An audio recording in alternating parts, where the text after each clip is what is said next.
कविगुं सम्राज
प्रभु की जय, सीता मैया की जय, लक्ष्मण प्रभु की जय, भक्त मंडली की जय, जय बोल वीर हनुमान की जय, जय बोल वीरानंद स्वामी की जय, जय बोल भूमानंद स्वामी की जय, समस्त सद्गुरु गुरु की जय, भक्त मंडली की जय, सत्य की जय, धर्म की जय, मोक्ष की जय, गो माता की जय, जय नमः पार्वती पतये।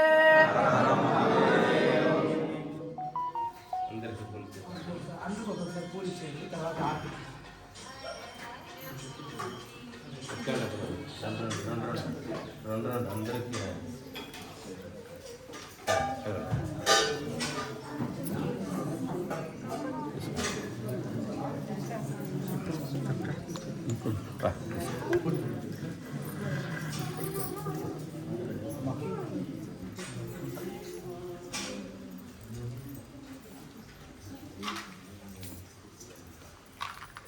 అందరూ పూలు తీసుకోండి. చేసుకోండి.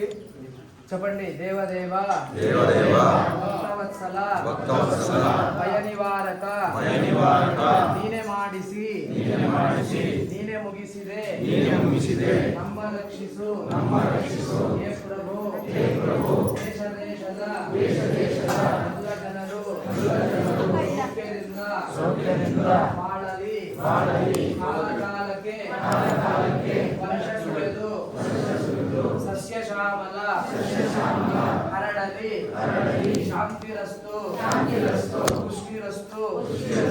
ತುಷ್ಟಿರಸ್ತು ಲೋಕಕ್ಕೆ ಸ್ವಾಮಿ ದೇವನೇ ಲೋಕಪಾಲನೆ ತೇ ನಮೋಸ್ತು ನಮೋಸ್ತುತೆ ತಾವರಿಲ್ಲರು ನಿನ್ನ ಬಿಟ್ಟರೆ ಸೂರ್ಯನೇ ಜಗದೀಶನೇ ಓಂ ಮಂತ್ರಹೀನಂ ಕ್ರಿಯಾಹೀನಂ ಭಕ್ತಿಹೀನಂ ಜನಾರ್ದನ ಯತ್ಕೃತಂತು ಮಯಾ ದೇವ ಪರಿಪೂರ್ಣಂ ತದಸ್ತು ಮೇ ಉಪಚಾರ ಅಪದೇಶೇನ ಕೃತಾನ ಹರಹರ್ಮಯ ಅಪಚಾರ ವಿಮಾಂ ಸರ್ವ ಕ್ಷಮಸ್ವ ಪುರುಷೋತ್ತಮ ಓಂ ಕಾಯೇನ ವಾಚಾ ಮನಸೇಂದ್ರಿಯೈರ್ವ ಹೃದ್ಯಾತ್ಮನಾ ವಾ ಪ್ರಕೃತೆ ಸ್ವಭಾವಾತ್ ಕರೋಮಿ ಯದ್ಯತ್ ಸಕಲಂ ಪರಸ್ಮೈ ನಾರಾಯಣ ಇತಿ ಸಮರ್ಪಯಾಮಿ ಸರ್ವಂ ಶ್ರೀ ಗುರು ಚರಣ ಬಿಂದ ಅರ್ಪಣ ಅಸ್ತು. ಸಹ ಮನಸ್ಸಲ್ಲಿ ಪ್ರಾರ್ಥನೆ ಮಾಡಿಕೊಳ್ಳಿ. 84 ಲಕ್ಷ ಜೀವರಾಶಿಗಳಾದ ಮೇಲೆ ಮಾನವ ಜನ್ಮ ಬರುತ್ತೆ. ಅಂತಹ ಮಾನವ ಜನ್ಮದಲ್ಲಿ ಮಾನವನಿಗೆ 120 ವರ್ಷ ಆಯುಷನ್ನು ಭಗವಂತ ಪ್ರಸಾದಿಸಿದ್ದಾನೆ. ಅದರಲ್ಲಿ 60 ವರ್ಷ ಆಯುಷು ನಿದ್ರೆಯಲ್ಲಿ ಕಳೀತೀವ ಇಲ್ವಾ? ಇನ್ನೆಷ್ಟಿದೆ? 40 ವರ್ಷ ಇದೆ. ಇನ್ನು 60 ವರ್ಷದಲ್ಲಿ 10 ವರ್ಷ ಬಾಲ್ಯವನ್ನು ಕಳೀತೇವೆ. ಇನ್ನು 50 ವರ್ಷ ಇರುತ್ತೆ. 50 ವರ್ಷದಲ್ಲಿ 10 ವರ್ಷ ಯೌವನವನ್ನು ಕಳೀತೇವೆ.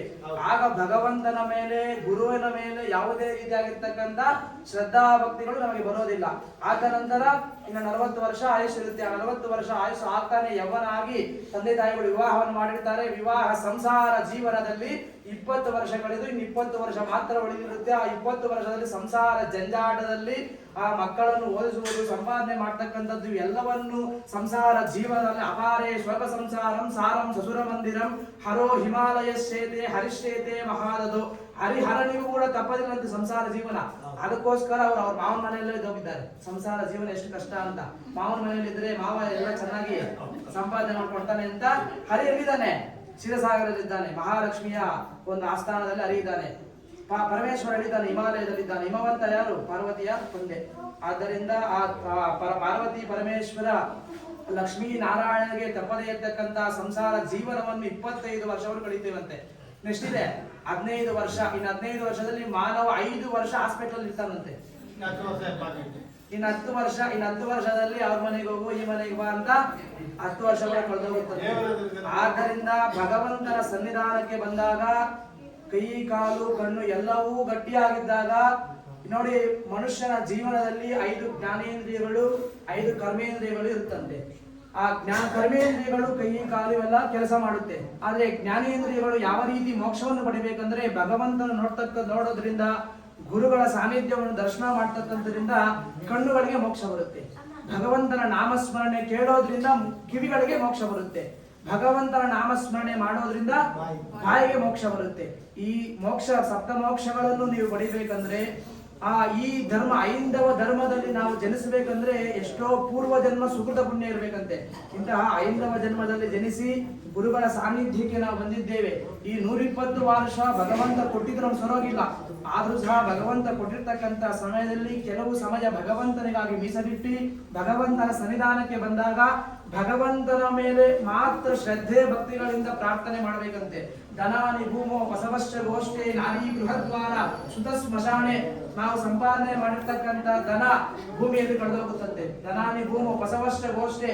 ಹಸುಗಳೇನಾದ್ರೂ ಸಾಕಿದ್ರೆ ಅವು ಹಸುಗಳ ಕೊಟ್ಟಿಗೆವರೆಗೂ ಮಾತ್ರ ಬರುತ್ತವಂತೆ.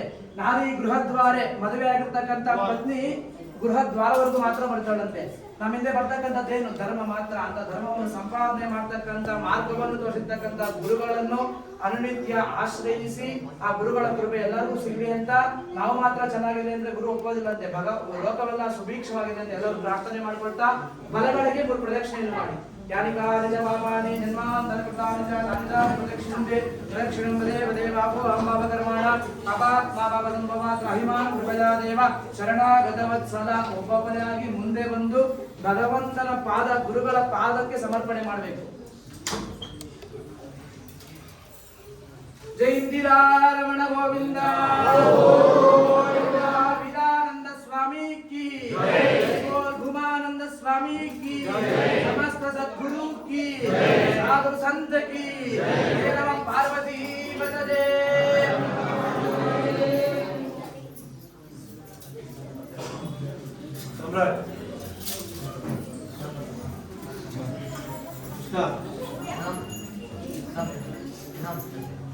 ಜಯ ಮಂಗಳವಾಗಲಿ, ಲೋಕಕ್ಕೆಲ್ಲ ಶುಭ ಮಂಗಳವಾಗಲಿ. ದೇಶ ದೇಶದ ಎಲ್ಲ ಜನರು ಸೌಖ್ಯದಿಂದ ಬಾಳಲಿ. ಕಾಲ ಕಾಲಕ್ಕೆ ವರ್ಷ ಸುರಿದು ಸಸ್ಯ ಶ್ಯಾಮಲ ಹರಡಲಿ. ಸರ್ವ ಶ್ರೀ ವೀರಾನಂದ ಉಮಾನಂದ ಸ್ವಾಮಿ ದಿವ್ಯಚರಣಾರ್ಪಣಮಸ್ತು.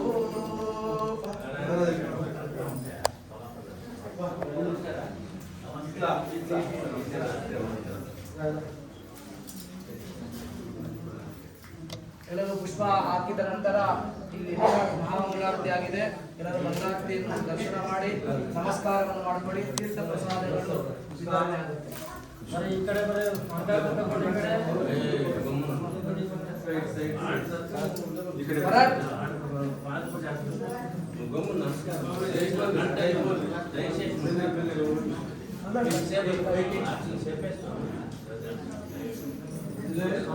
ನಮಸ್ಕಾರ ಮಾಡ್ಕೊಳ್ಳಿ.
ಇದು ಒಳಗಡೆ ಬನ್ನಿ ಮೇಡಮ್.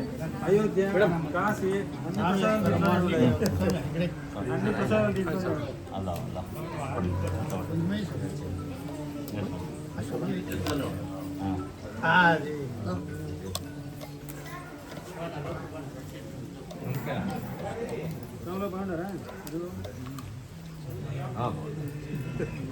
ಇಲ್ಲೇ ನಿಂತ್ಕೊ ಬರತ್ತೆ ನೀನು. ಕರೆಕ್ಟಾಗಿ ಕೂಡ ಕರೆಕ್ಟ್ ಆಗಿರುತ್ತೆ.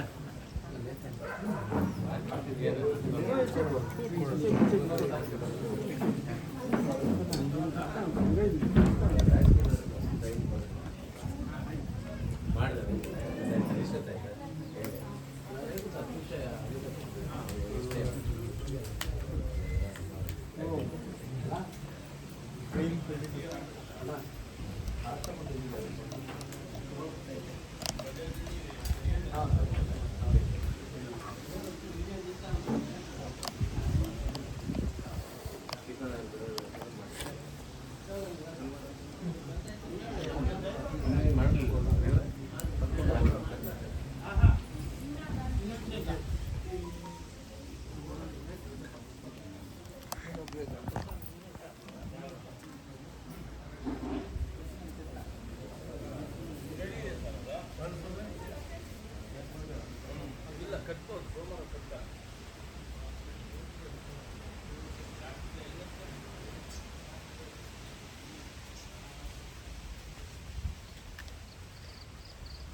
ఇవి మాత్రం మార్చేస్తామా?